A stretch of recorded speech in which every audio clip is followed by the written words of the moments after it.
Welcome to Truth by Billie Beene. Today's date, June 12, 2025. Time in Texas, about 7 p.m. I'm giving a flash update on the status of war in the Middle East that could directly impact the U.S. military. Now, we are having information coming out that today the U.S. State Department issued a highest level security alert possible for the entire Middle East and North Africa, and advised U.S. citizens in certain parts of Israel to not travel outside of Tehran, Tel Aviv, Jerusalem, and Beersheba. So that's going on. In a previous video, I said that today at 6 p.m. Israeli time, Israeli security part of the government was going to make a decision about whether to strike Iran. They have decided to hit Iran. And so this is coming out.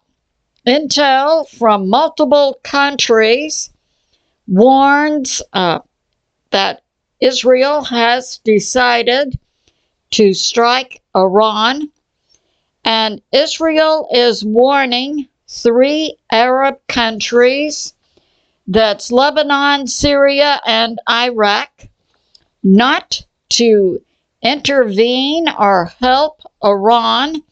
If these 3 countries do help Iran, then Israel, in violation of Geneva rules, to which Israel is a signatory, that a nation will not attack civilian infrastructure.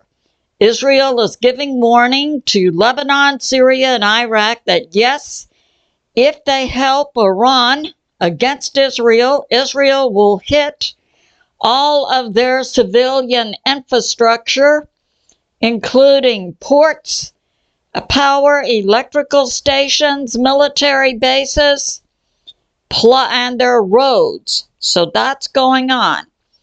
And we have inside the Israeli government, the chief of staff to Benjamin Netanyahu has given information to Benjamin Netanyahu, or rather reminding him that an American president cannot simply decide on his own to strike another nation. In the U.S., it requires a declaration of war by Congress. Now, there are some mitigating circumstances, and I will cover that. But it's coming out that Washington, D.C. will not help Israel hit Iran until the U.S. and Iran have completed their negotiations Sunday.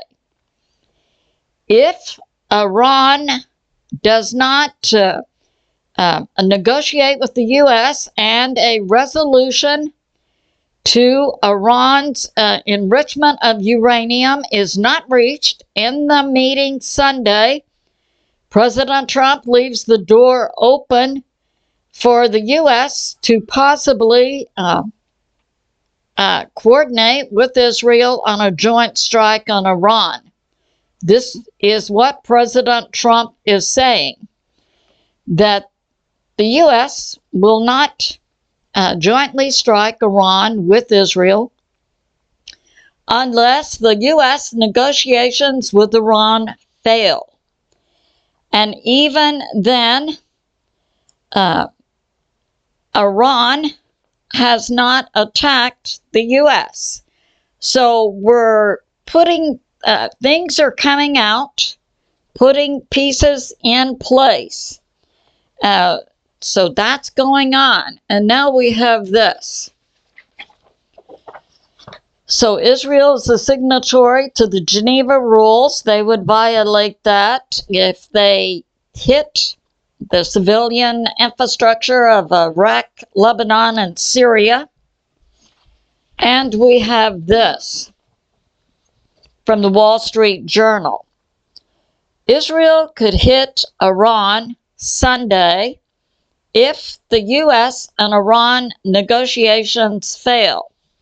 Now, it's possible that Israel could hit Iran Sunday, and then Iran could then do what it said it would do. It would hit the U.S. military bases, many located in Kuwait, Bahrain, Qatar, and the UAE.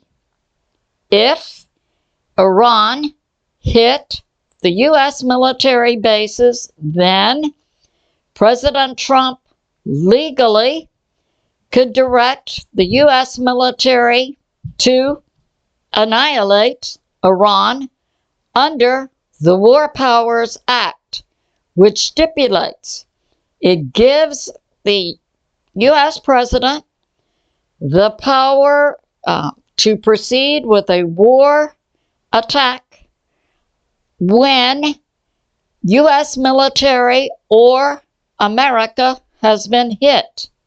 So this is the way I see it. I see this as a setup. So Israel is saying that they may hit Iran Sunday if the U.S.-Iran negotiations don't pan out. President Trump is leaving an opening saying that the U.S. will not hit Iran unless the negotiations fail. And then if Israel hits Iran and Iran hits the U.S. military bases, then President Trump, under the War Powers Act, can direct the entire military to hit Iran for up to 90 days. And during that 90 days, Congress does have to act. So it's good to be in prayer for America, President Trump, the U.S. military, and world peace. I love you, and I'll see you soon.